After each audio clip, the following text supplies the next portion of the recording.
Now next concept is introduction two factorial. Factorial क्या होता है? देखो 1 multiply 2 multiply 3 multiply 4 multiply 5 multiply 6 multiply 7, ये क्या है? 1 से लेके 7 तक। पहली बात, ये सारे के सारे नेचुरल नंबर है। तो जब हम कॉन्जिक्यूटिव नेचुरल नंबर्स को मल्टीप्लाई करते हैं 1 से लेके जिस वैल्यू तक हम मल्टीप्लाई करते हैं, जैसे हाईएस्ट वैल्यू क्या है 7, तो एज ए ग्रुप हम इसको लिखते हैं 7 फैक्टोरियल। तो 7 फैक्टोरियल का मतलब क्या है कि 7 से आइडियली देखो इसको कैलकुलेशन, आइडियली इसको लिखा कैसे आता है? आइडियली इसको 1 to 7 ही लिखा जाता है। पहले हम 7 लिखते हैं, फिर एक कम करते हैं 6, 6 से फिर एक कम 5, 5 से एक कम 4, 3, 2 और 1। आइडियली 7 फैक्टोरियल को ऐसे लिखा जाता है। जैसे कि 5 फैक्टोरियल, तो 5 फैक्टोरियल को आइडियली कैसे लिखा जाएगा? 5 4 3 2 1। 5 से लेके कॉन्जिक्यूटिवली 1 नेचुरल नंबर तक, that is 5 factorial. 1 into 2 into 3 into 4 into 5, that is 5 factorial. 5 factorial की वैल्यू क्या होती है? 120। ये कुछ वैल्यूज आपको याद भी रखनी है, इससे आपकी कैलकुलेशन इजी रहेगी। अच्छा 6 फैक्टोरियल क्या होता है? इसको आप ऐसे भी ले सकते हो, 6 फैक्टोरियल क्या होगा? 6 into 5 फैक्टोरियल। भाई 6 और 5 फैक्टोरियल की वैल्यू मुझे पता है, दैट इज 120। तो देखो ऐसे आपकी कैलकुलेशन इजी हो जाती है 720। तो इजी जो मोस्ट हेल्पफुल होता है कैलकुलेशन में, वो क्या होता है कि जो नंबर है उससे पीछे तक जाओ। तो देखो फैक्टोरियल में होता क्या है, जैसे 5, जैसे मान लो ये है आपका n फैक्टोरियल, तो आपने पहले n को लिखा, फिर आपने उससे एक वैल्यू कम कर दी, फिर आपने उससे एक और वैल्यू कम कर दी, -1 से -1 करोगे तो -2 आ जाएगा, वो कम करते करते आप 1 तक आ गए। तो यही आपका n फैक्टोरियल का फॉर्मूला होता है। तो व्हाट इज फैक्टोरियल? फैक्टोरियल का मतलब क्या होता है कि product of a natural number, जो भी आपका इस group of A product of natural number, आप ऐसे भी कह सकते हो। अगर मैं 5 फैक्टोरियल कह रहा हूँ तो इसमें जो ग्रुप होगा वो क्या होगा? 5 से लेके 1 तक के प्रोडक्ट का आपका ग्रुप होगा, लाइक दिस।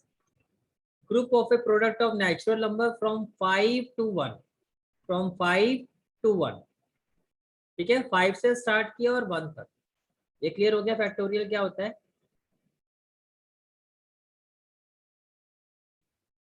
तो फैक्टोरियल का फॉर्मूला होता है n factorial is equal to n, n-1, n-2, और माइनस करते करते कहाँ तक जाना होता है? 1 तक। अब जैसे n की जगह आप 3 रखो तो ये हो जाएगा 3, देन 3-1, देन 3-2, इस तरह से।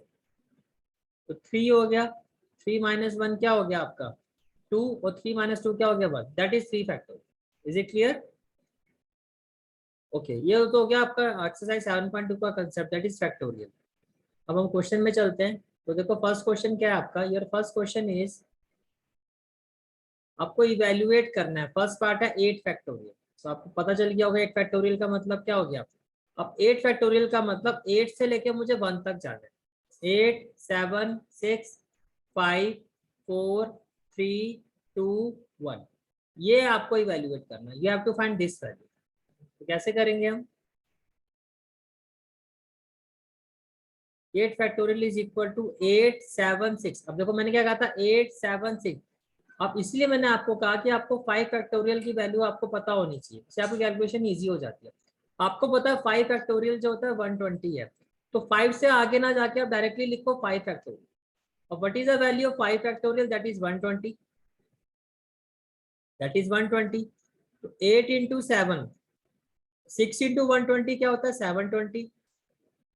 अब 7 इंटू 720 करोगे तो इट विल बी 5040। 8 इंटू 5040 क्या होगा? 40320। इसको आप ऐसे भी कर सकते थे कि अगर आपको पता है कि 6 फैक्टोरियल जो होता है 720 होता है, इसको आप ऐसे भी कर सकते थे 8 इंटू 7, 6 के आगे आप सीधा लिखो 6 फैक्टोरियल। इसका मतलब 6 से लेके 1 तक का जो प्रोडक्ट है वो आपको पता है। 8 7 56, और ये 6 फैक्टोरियल की वैल्यू कितनी होती है? 720। अब दोनों को मल्टीप्लाई करोगे you will have this value. Is it clear? ठीक है, इसके बाद इसी क्वेश्चन का next part, that is 4 factorial minus 3 factorial. Okay, 4 factorial minus 3 factorial. तो देखो 4 फैक्टोरियल क्या होता है? 4 into 3 into 2 into 1। Minus 3 factorial क्या होगा 3 इंटू 2 इंटू 1 और 4 3 जा 12 12 2 जा 24 माइनस 3 2 जा 6 ये आ गया 18। आप इसको ऐसे भी कर सकते हो। दूसरा मेथड क्या है कि 4 फैक्टोरियल को मैं लिख सकता हूँ 4 इंटू 3 फैक्टोरियल और minus 3 factorial. Now I can take 3 factorial common. What I will have 4 minus 1. 4 minus 1 क्या होता है 3. And what is the value of 3 factorial? That is 3 into 2 into 1. 3 3 जा 9 9 2 जा 18. आप इसको ऐसे भी कर सकते हो। फर्स्ट क्वेश्चन क्लियर हो गया, फैक्टोरियल का कंसेप्ट क्लियर हो गया। Okay. Now first of all, make a note of this concept. Then we'll proceed with the next part.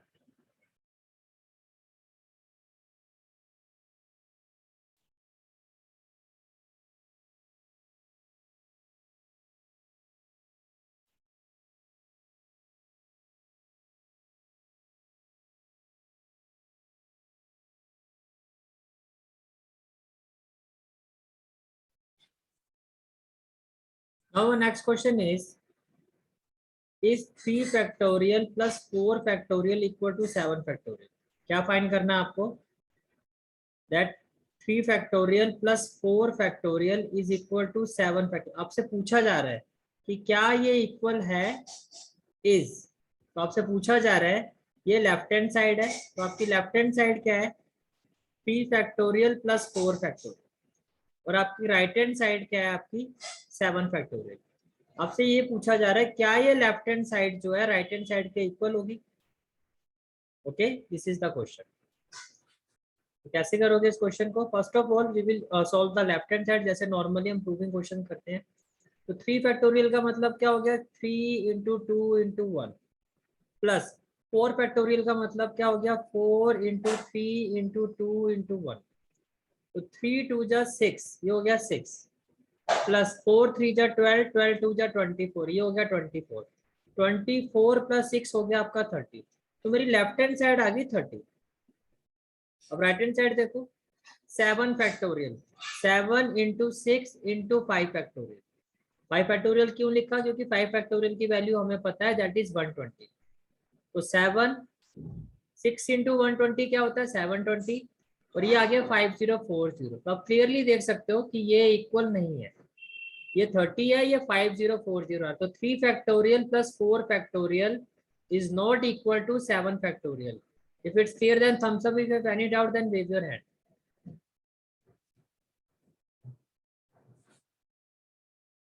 Okay, it's clear. Now make a note of this concept.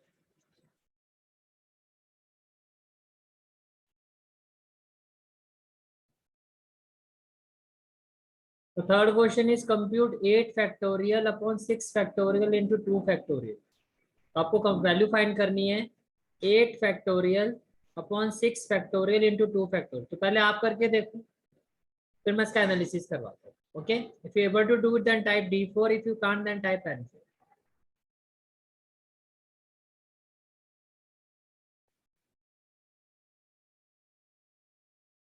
तो देखो कैसे करेंगे इस question को, बहुत simple है। आपको 8 फैक्टोरियल गिवन है तो नीचे 6 फैक्टोरियल है। तो what I can do 8 into 7 और मैंने इसको 6 फैक्टोरियल तक ओपन कर दिया। डिनोमिनेटर इट इज 6 फैक्टोरियल और 2 फैक्टोरियल को मैंने लिखा 2 इंटू 1।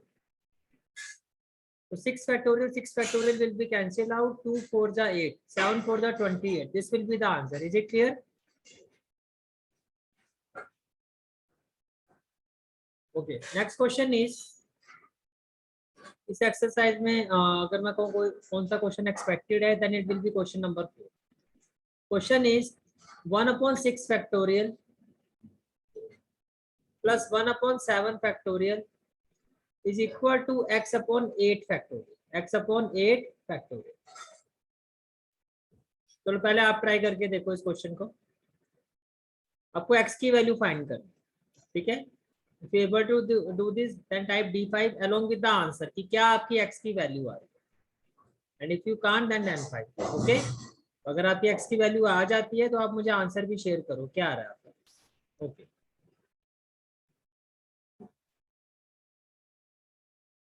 तो मैं डिस्कस कर रहा हूँ, देखो कैसे करेंगे इस क्वेश्चन को। Question is 1/6 factorial plus 1/7 factorial is equal to x/8 factorial.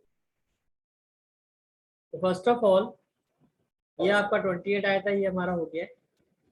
मैंने आपको जैसा कि कहा कि ये इंपॉर्टेंट क्वेश्चन है, this is an important question. तो देखो 1/6 फैक्टोरियल, 7 फैक्टोरियल को मैं ऐसे लिख सकता हूँ ना, 7 इंटू 6 फैक्टोरियल। और ऐसा क्यों किया ये भी आपको समझ में आ गया होगा। So that I can take 1/6 factorial common from left hand side. In a similar way right hand side में ये है x upon 8 factorial. इसको मैं लिख सकता हूँ 8 into 7 into 6 factorial. तो मैंने इस 8 factorial को लिखा 8 into 7 into 6 factorial. तो 1/6 factorial हमने कॉमन ले लिया। विद इन ब्रैकेट क्या आ जाएगा 1/1 plus 1/7 equal to x। 1/6 factorial देखो दोनों साइड में कैंसिल हो जाएगा, या फिर आप इसको थोड़ा और बेटर वे में लिखना चाहते हो तो आप इसको ऐसे भी लिख सकते हो।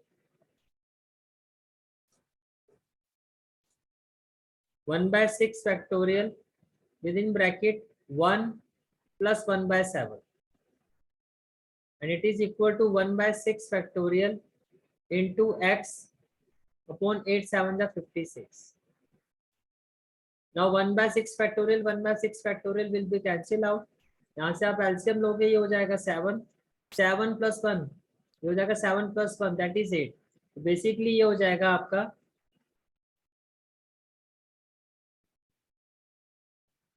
It will be 7 plus 1 8/7 equal to x/56, which implies cross multiply करोगे 8 into 56 equal to 7 into x 7x, which can further be written as 7x equal to 8 into 56. So x will be equal to 8 into 56 by 7. 7 1 ja 7, 7 8 ja 56. So your final answer will be 64. Is it clear?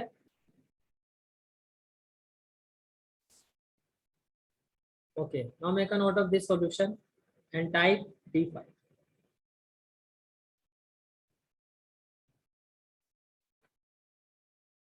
The next question is question number 5.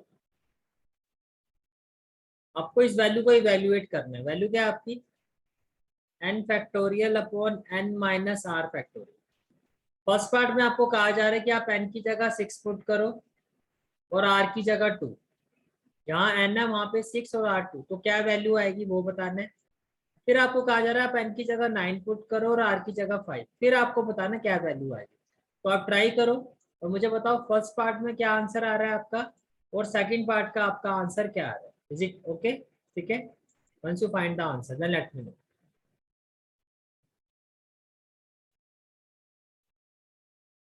अब देखो आपका question number 5 का first part में first of all we have to evaluate n factorial upon n minus r factorial. In first part n is equal to 6 and r is equal to 2. In part 2 n is equal to 9 and r is equal to 5. This is your question. Okay. तो देखो बहुत simple है। First of all in first part आप n की जगह 6 put करो, तो आपने n की जगह पुट किया 6, तो ये हो गया 6 फैक्टोरियल। फिर n की जगह 6 और r की जगह 2, इट बिकम 6 माइनस 2 फैक्टोरियल। तो ये हो गया 6 फैक्टोरियल, 6 माइनस 2 हो गया आपका 4 factorial. 6 factorial can be written as 6 into 5 into 4 factorial and this 4 factorial as it is. तो ये कैंसिल हो जाएगा, 6 5 का क्या हो जाएगा आपका 30, ये क्या हो जाएगा आपका 30।